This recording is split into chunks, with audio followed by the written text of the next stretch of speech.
नमस्कार. आजच्या या विश्लेषणात आपण एका अशा समस्येबद्दल बोलणार आहोत जी आपल्याला दिसत नाही, पण ती खूप महत्त्वाची आहे. कधी विचार केलाय की ताऱ्यांमधून पाठवलेला सिग्नल तो पूर्णपणे दुसऱ्या टोकापर्यंत का पोचत नाही? यामागच्या दोन महत्त्वाच्या संकल्पना आज आपण समजून घेऊ. चला तर मग सुरुवात करूया. हा प्रश्न खूपच इंटरेस्टिंग आहे नाही का?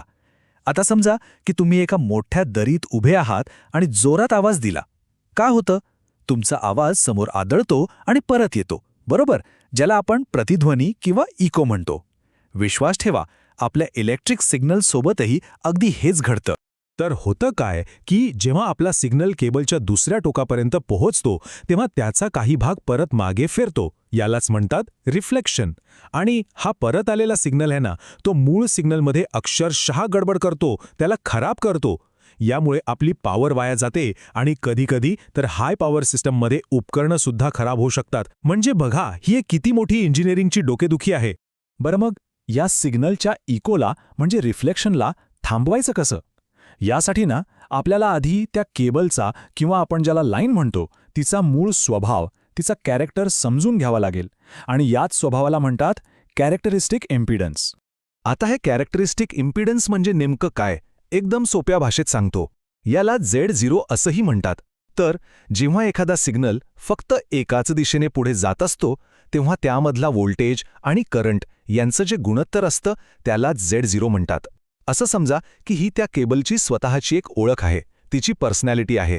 आणि सगळ्याच इंटरेस्टिंग गोष्ट काय आहे माहितीये? हा Z0 त्या केबलच्या लांबीवर अजिबात अवलंबून नसतो. म्हणजे केबल किती लांब आहे याने काही फरक पडत नाही.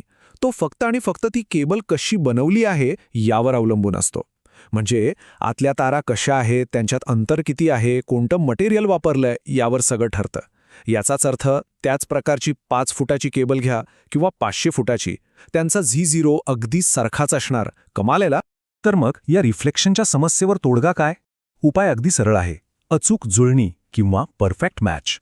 आपल्याला फक्त एवढंच करायचंय की लाईनच्या शेवटी आपण जे उपकरण जोडतो म्हणजे आपला लोड, त्याचा इम्पिडन्स ज्याला ZL म्हणतात, हा आपल्या लाईनच्या कॅरेक्टरिस्टिक इम्पिडन्स Z0 सोबत एकदम तंतोतंत जुळवायचा.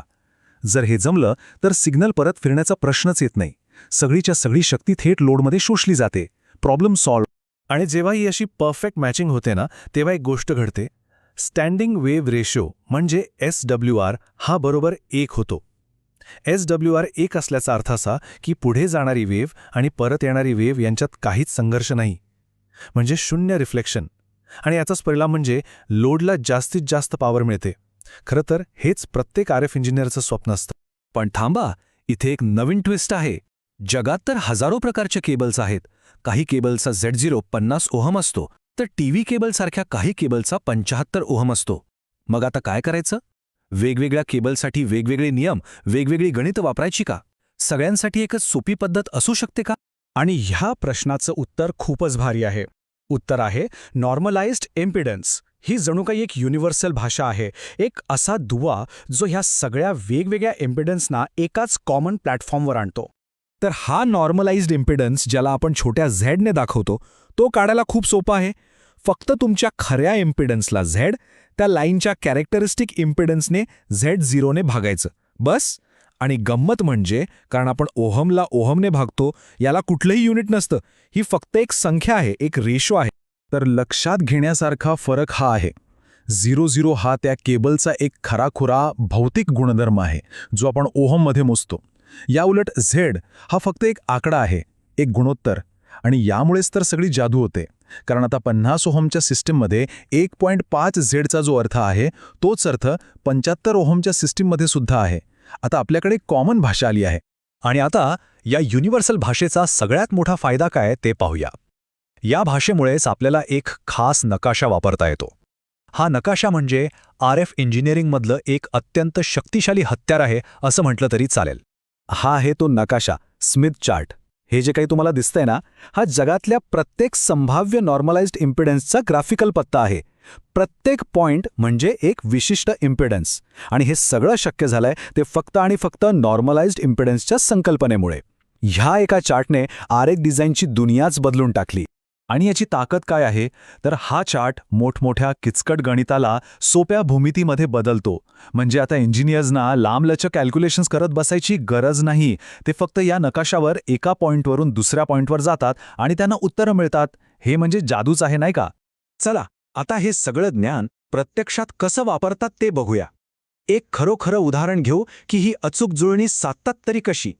तर समजा आपल्याला एका लोडला लाईनसोबत मॅच करायचा आहे. यासाठी इंजिनियर्स एक खूप हुशार युक्ती वापरतात. या युक्तीला म्हणतात क्वार्टर वेव्ह ट्रान्सफॉर्मर.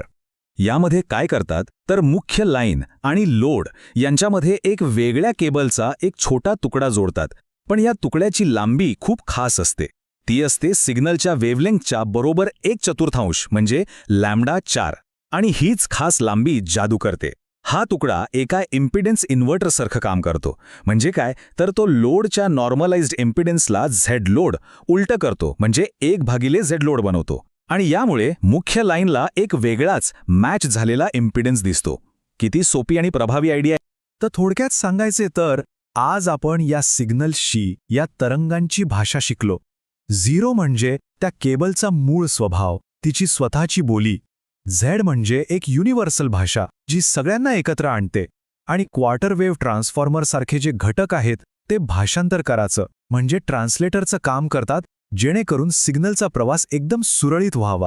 बरं, आपण हे तर शिकलो की तारेमधून जाणाऱ्या तरंगांची भाषा काय आहे. पण जरा विचार करा, हीच तत्त्व वापरून या सिग्नल्सना तारेच्या बंधनातून मोकळं करून थेट अवकाशात म्हणजे अँटेनामधून कसं काय पाठवलं जात असेल. हा प्रश्न आपल्याला एका नवीन आणि तितक्याच रंजक विषयाकडे घेऊन जातो.